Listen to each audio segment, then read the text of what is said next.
हरे कृष्णा, राधे राधे।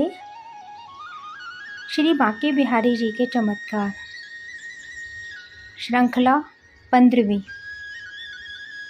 आज हम सब ऐसे भक्त की सत्य घटना के आधारित पर ऐसी कथा श्रवण करेंगे जिसमें भगवान बांके बिहारी कैसे अपने असहाय भक्त की मदद करते हैं। हम आपको प्रसंग बताने जा रहे हैं। वह केवल 10 वर्ष पुराना ही है। यह एक ऐसा प्रसंग है जिसे सुनकर आपकी मन में परमात्मा के प्रति भक्ति भाव और अधिक बढ़ जाएगी। एक भक्त ने इस प्रसंग को लिखते हुए कहा है कि यह मेरे जीवन का एक ऐसा अलौकिक प्रसंग है, जब भी मैं इसे स्मरण करता हूँ तब परमात्मा की कृपा को याद कर मेरी आँखों में आंसू आ जाते हैं। 10 वर्ष पूर्व की यह घटना है। मेरी माताजी की टीचर ट्रेनिंग वृंदावन के एक स्कूल में चल रही थी। मेरी मकर संक्रांति की छुट्टियां हो चुकी थीं। मैंने वृंदावन जाने की योजना बनाई और मैं अपने गांव तोरई से बस द्वारा झांसी पहुंचा। झांसी से ट्रेन लेकर मैं ट्रेन के माध्यम से मथुरा पहुंचा। जब मैंने मथुरा में पैर रखा उस समय रात्रि के 10 बज चुके थे। जाड़े का समय था, अर्थात सर्दी का समय चल रहा था और ठंड अपने चरम पर थी। मेरे पास थोड़ा बहुत सामान था और उस सामान के अलावा ओढ़ने के लिए मेरे पास एक कंबल शेष था, पर उस कंबल के माध्यम से उस जाड़े की ठंड को रोकना सरल नहीं था। मैं विचार करने लगा, इस रात्रि के समय मैं वृंदावन कैसे पहुंच सकूंगा। मन में बहुत सारे ख्याल आ रहे थे। कोई सवारी नहीं दिख रही थी। अब क्या करूं, मुझे कुछ समझ नहीं आ रहा था। ठंड की वजह से प्लेटफॉर्म पर रुकना भी सरल नहीं था।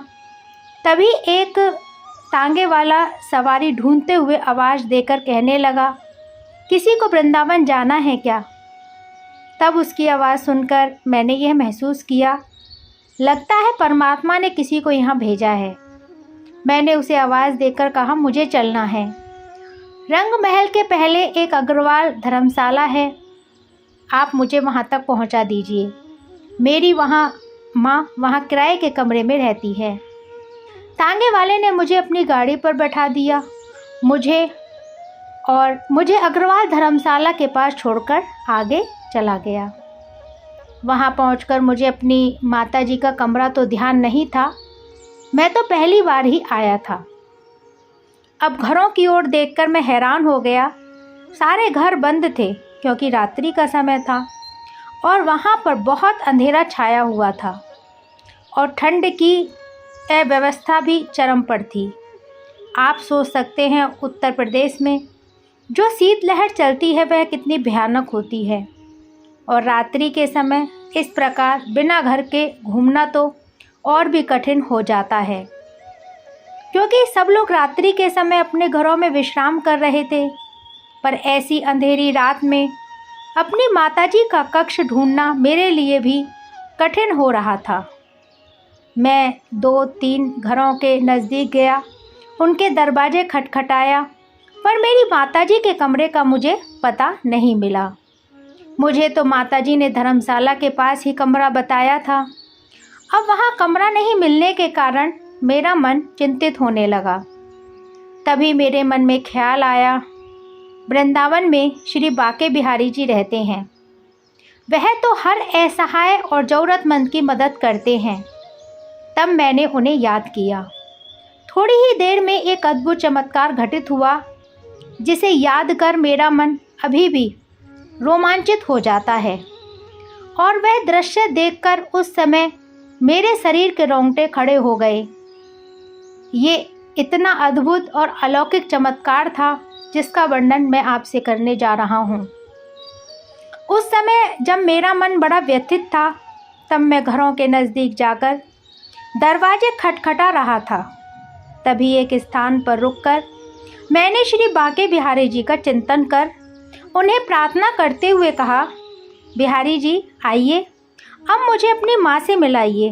तभी उस अंधेरी रात में एक 8 वर्षीय बालक जो चेतन देव मंदिर के पीछे से निकला, उसने हाफ पैंट पहन रखी थी।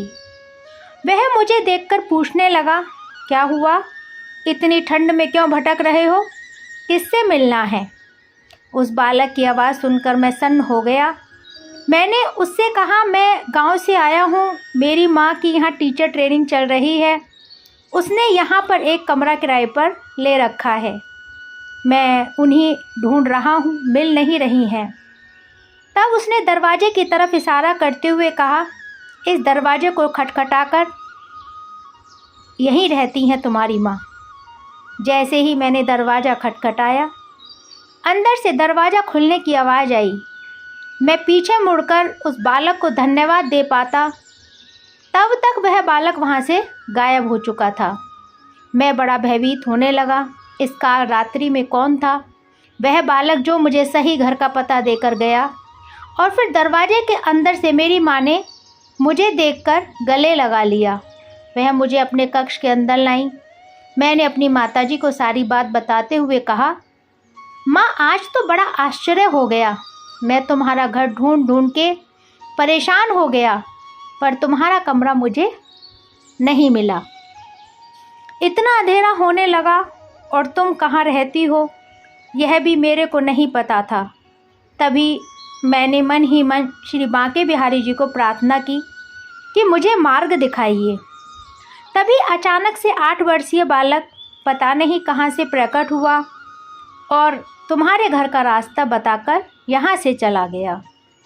जब तक मैं उसे कुछ बात कर पाता, कह पाता, वो गायब हो गया। तब मेरी सारी बात सुनकर मेरी माँ ने मेरे मस्तक पर हाथ रखते हुए कहा, तुम बड़े भाग्यशाली हो, आज स्वयं तुमको श्री बांके बिहारी जी मार्ग दिखाकर गए हैं। जो सच्चे भाव से यहाँ आकर उनको प्रार्थना करता है वह उसको मार्ग स्वयं दिखाकर जाते हैं। आज उन्होंने अपनी यह बात निश्चित पक्की कर दी कि जो एक बार मुझे सच्चे हृदय से पुकारेगा मैं उसकी सारी दुविधाएं दूर कर दूंगा। गीता में भगवान श्री कृष्ण ने कहा है कि अर्जुन, जो सच्चे भाव से मुझे पुकारता है मैं स्वयं प्रकट होकर उसके मार्ग का अवलोकन करता हूँ, उसे मार्ग दिखाता हूँ, भव सागर से पार लगा देता हूँ। तो पुत्र, वह परमात्मा स्वयं आकर तुम्हें मेरे कक्ष का मार्ग दिखाकर गए हैं।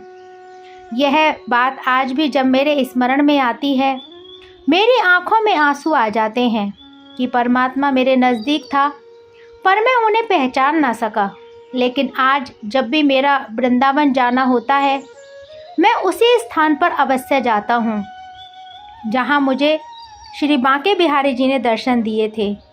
उसी स्थान की मिट्टी को उठाकर मैं अपने मस्तक पर लगाता हूँ और अपने आप को बड़ा सौभाग्यशाली मानता हूँ कि परमात्मा स्वयं प्रकट होकर मुझे मार्ग दिखाने आए थे। परमात्मा किसी न किसी रूप में किसी न किसी स्थान पर प्रकट हो जाते हैं।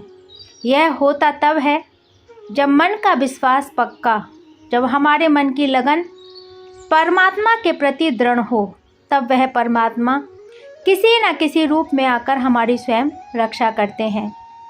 तो ऐसे भक्त वत्सल भगवान जो प्रत्येक स्थान पर अपने भक्तों की लाज बचाते हैं, ऐसे भक्त वत्सल भगवान की पावन श्री चरणों में हमारा बारंबार प्रणाम है।